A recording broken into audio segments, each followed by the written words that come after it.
Soyayya ta shiga tsakanin Alhaji Al Amin Mai Nasara da kuma Dr. Aisha. So kafin dai mu je cikin labaran tsidin gadan-gadan ku biyo mu da subscribers. Jakadiyar Arewa TV haɗe da ƙarawar sanarwa wanne kan ƙara mana ƙarfin gwiwar ci gaba da kawo muku labaran. Soyayya ta shiga tsakanin Alhaji Al Amin Mai Nasara da kuma ita kanta Dr. Asiya duba da yanayin irin kallon da yake mata a matsayin tsohuwar matarsa wacce ya rasa. Kuma a gaskiyance a zahirance a cikin shirin fim din mai dogon zango mun hango inda Al'amin Mai Nasara yake nuna wa duniya cewa hakikanin gaskiya kowace irin mata ya samu ba za ta kai wannan mata tasa ta farko ba. Ko Maryam da yake gwada wa soyayya yana gwada mata soyayya ne saboda irin halaccin da ta mai lokacin da ba shi da shi, ya nuna ba shi da shi lokacin kuma ita kuma ta ba shi dama wanda kuma har ya shiga cikin rayuwarta, wanda kuma ya kasance har sun yi aure. Wannan soyayya dai da yake mata ita ce irin ta rama mutum halacci da halacci ba wai har cikin zuciya ba, duba da tsohuwar matarsa ta riga da ta gama shiga zuciyarsa.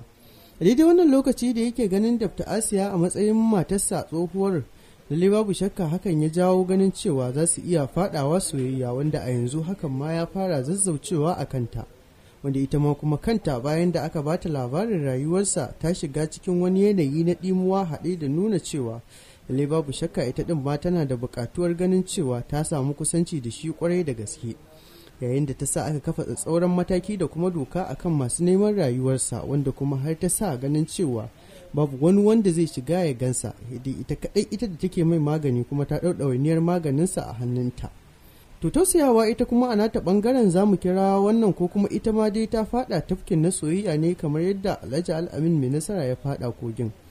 Lalle babu shakka akwai lauje cikin naɗi, sai dai fa lalle idan mun duba da bangaren matarsa Maryam hakika akwai wani babban kuduri a cikin zuciyarta da niyya. Wanda irin kuduri ne a cikin zuciyarta idan har ya ce bai tuno da ita ba to fa lalle babu shakka za ta iya shan guba ta mutu.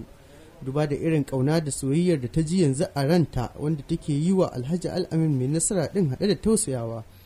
Wannan zai kai ya kawo ga cewar ta iya rasa lafiyarta ko kuma wani bangare na jikinta akan Alhaji Al Amin din Mai Nasara.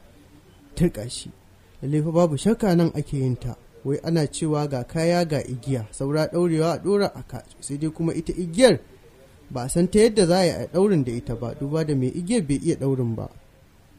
Sai ku ci gaba da kasancewa tare da mu a cikin tashar ta mai inganci Jakadiyar Arewa TV. Jakadiyar Arewa TV ta ku ce masu mu ne da kullum. Ku ci gaba da yi mana comment da liking, wannan kan kara mana karfin gwiwar ci gaba da kawo muku labaran. Jakadiyar Arewa TV ta ku ci.